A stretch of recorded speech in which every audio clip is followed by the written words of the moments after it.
Hi everybody, welcome to another makeover. And while I'm showing you the condition of this credenza, which I'm going to be restoring in this video, I want to say a huge thank you to all of you who commented on my previous post about keeping my own voice in my videos instead of using AI services. That is so nice of you, and I have never felt more confident voicing over my videos than now.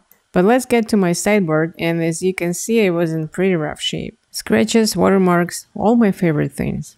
Here's the broken edge of the chipboard, but that's not what I'm worried about. The scratches on the top, on all over sideboard. Some of them were fresh, but some of them they looked like they were old and they were under the top coat. The more I examined the sideboard, the more I believe that there was an attempt to restore this piece using Restore and Finish or any other magic scratches remover. And I'll tell you why I think so. As usual, I started with scraping, and the top coat was pretty thin, and it came off easily. I doubted that any additional finish has been applied. So let's talk about scratches removers. What are they? I don't mind those products at all, and they could be handy in some cases. If you Google the ingredients, you'll find out that they consist of different types of solvents and some pigments for the color. And when you apply it, you kind of soften the top layer of your finish. And when you wipe it off, it helps to get rid of some small scratches, but it doesn't help with the deep scratches. You just spread a little bit of your top coat mixed with some pigments over those deep scratches. And it looked like it happened to this sideboard. After scraping, I sanded the top with 120 grit sandpaper. I've been asked why I use scraper even if I sand it after with lower grit sandpaper, and the answer is scraping saves some time. You can see there is the old top at the edges left. It took me about 10 minutes to sand the edges with the old finish with 120 grit. I couldn't get lower with the sandpaper because I could have sand through veneer. So it took me 10 minutes just for the edges, and then it took me about 8 minutes to sand the whole top, the rest of the top. So can you imagine how long it would take me if I started with the sanding? Once I was done with 120, I sanded it again with 180. Sanding didn't help with the watermarks, none of them disappeared, so I had to use an oxalic acid. Oxalic acid is a natural bleach, and you gotta dissolve it with water, with hot water in 1:10 ratio, and then you gotta apply it not to the stain but to the whole surface. Sometimes oxalic acid works right away, but sometimes it takes time. In this case, nothing was happening in the first 15 minutes, and I knew I would have to leave it to dry. While my top was drying, I moved on to the drawers. The handles, they were glued into the drawers, and they were glued pretty good. There was no way I would remove them, and the easiest way for me in this case was to use a stripper. And my next footage will be for all of you who has never worked with oxalic acid, who has never used oxalic acid before, but who has ordered it on Amazon and couldn't wait for it to be delivered and to be tested. So for those of you, this is how the top looks after oxalic acid dries. Don't freak out, that's how it's supposed to be.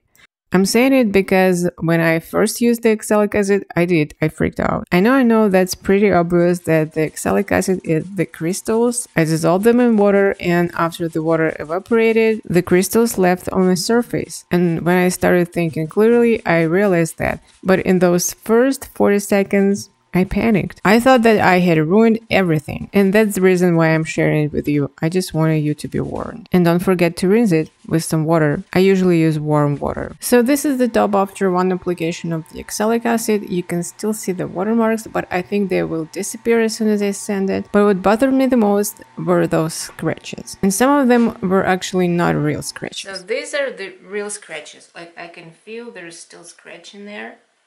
And this one.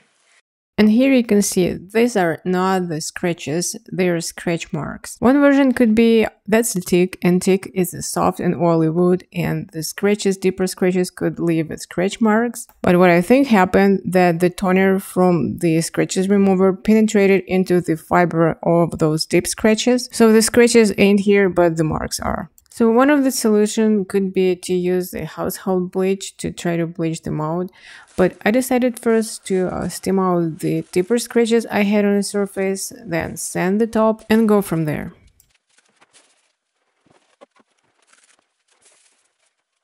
While my top was drying after some ironing procedures, I hand sanded the drawers with 180 and 220 grit sandpaper. There was a tiny spot with missing veneer, and instead of doing the patch, I decided to use the wood filler. I let the wood filler dry, and then I sanded the whole top with 220 grit sandpaper. And thanks God I did 220 because the veneer was so thin and I have sanded through the veneer in one little spot. And that's why I decided to leave those scratches marks as it, because after bleaching I would have to sand it again, and I think that veneer wouldn't survive that. One side was expanded for some reason and I tried to put it back in place. First I decided to drill the hole. I couldn't actually see how thick the backboard because it was covered with the top and bottom and the sideboards. I was hoping it was thick enough, but it wasn't. So the plan B was to use some epoxy glue. I mixed some epoxy, applied it to the gap, and then I turned the dresser on its side and I left it for about half an hour. And there we go, half an hour later. It doesn't look perfect, but definitely looks better. So now I can sand the sides. Usually the finish on the sides is thinner than on the top or on the drawers. I assumed that this case wasn't an exception and turned out to be right. The finish came off easily with just 180 grit sandpaper. And after that I sanded both sides with 220. I turned the sideboard on its back and I tried to remove the doors off camera, but as you can see it didn't happen. I didn't want to pull too hard because it's a chipboard and it's very dry chipboard. I didn't want to break anything. There were some googies on the doors, so first of all I cleaned them with some TSP degreaser. And then I applied my chemical stripper, but I should have waited longer because when I started scraping it, it didn't come off. I mean it did, but not all layers, just some of them. And here I decided to use my scraper because the stripper softened the top coat, so it was easy to scrape. And of course I applied some pressure to the doors, and guess what happened? Ta-da! The doors are out. And of course that made my life easier. So I reapplied my chemical stripper again and I was able to remove the all layers of an old finish. And then I sanded the doors with my favorite combination of 180 and 220 grit sandpaper. And while I was sanding, I accidentally paid attention to the drawers that were sitting outside and found out that the piece was made in Sweden. First I thought, yeah, mid-century modern Danish teak piece from Sweden. High-end piece of furniture. And then I was like, stop, maybe it's from IKEA. Does IKEA mark their pieces like that? I've never had an IKEA piece in my life, so if you know something about it, let me know in the comments, please. On some of the drawers, the edge banding came off, and that edge banding wasn't wooden, it was plastic one. That's why I didn't use wood glue, but I used some CA glue with the activator. And let the fun part begin. Of course I had to build a new base for that piece. I cut some scrap wood I had on hand and I was going to use them for the base and for the back legs. For the front legs, I was going to use this piece. It's from one of my previous projects and it had a teak veneer on two sides.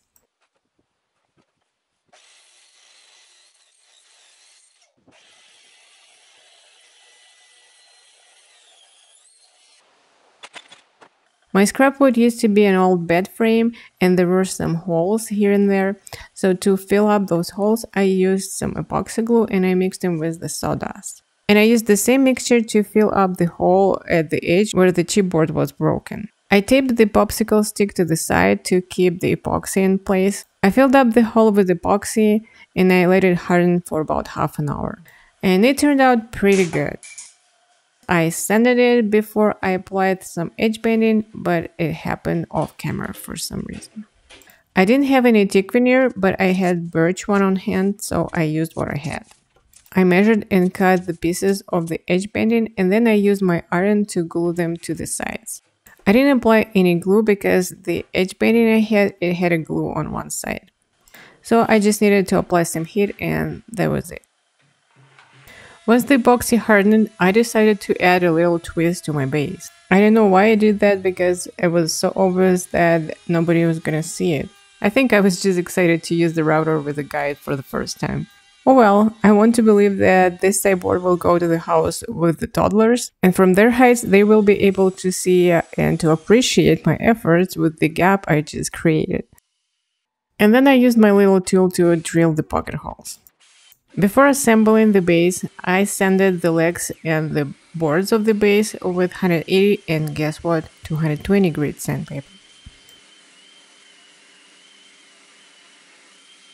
And then I was ready to apply my stain. I used the water-based wood stain in the color Amaretto, and I applied it to the base and to the sides of the legs without veneer. I wasn't really happy how the baseboard turned out, so I used my paint wash to change the color a little bit. This is the paint wash I used in a couple of my previous projects. It's based on bare acrylic paint in the color Leatherwork. And I also used a little bit of dark brown paint to create kind of like a wood grain, but it didn't really work. But anyways, I like my new color better than the previous one. Once the edge banding cooled down and the glue dried, I used my orbital sander and 180 grit and sanded down the excess of the edge banding. To blend in the light birch color, I applied the same Amaretto wood stain. But I'm sorry you won't see it because I put the camera in the wrong spot. Once the stain dried, I assembled the base. To pre-drill the holes in the base, I used the same drill bit I used for drilling the pocket holes. It's pretty handy. I just measure how deep it's supposed to go, and then I make the stop line using some tape. I decided to attach the base before I applied the top coat. I don't usually do that. Usually I apply the top coat separately, and as a last step I put the whole piece together before I do staging, but I couldn't wait to see how the base would fit the sideboard. As a top coat for the base, I used the leftovers of Black Forest furniture monocoat oil I had on hand. I was about to flip the sideboard on its legs, but oopsie, I forgot to sand the front part. And here's the spot where I sanded through the veneer. It's tiny, but I have to fix that. I used furniture markers from Home Depot and they worked quite well. The last step to apply the finish, and here I'm mixing Rubio monocoat. Rubio is a finishing oil and it has an activator which helps the oil to dry and harden faster. You're gonna mix it in 3:1 ratio, and I tried not to mix a lot right away because the coverage of this product is awesome. For this piece I needed a little bit more than usual because it was really thirsty. It soaked the oil in like you can't believe it. I used an old credit card to spread the oil and then I let it sit for about 15 minutes and then I came back and I wiped off the excess. I repeated the same steps to the drawers and to the body of the dresser and I left it to dry over the night. In the morning I put the doors back in places and we are done here. Let me remind you how this credenza or sideboard looked before. There's not much you can see from this far, but remember the top. And here's how it looks now.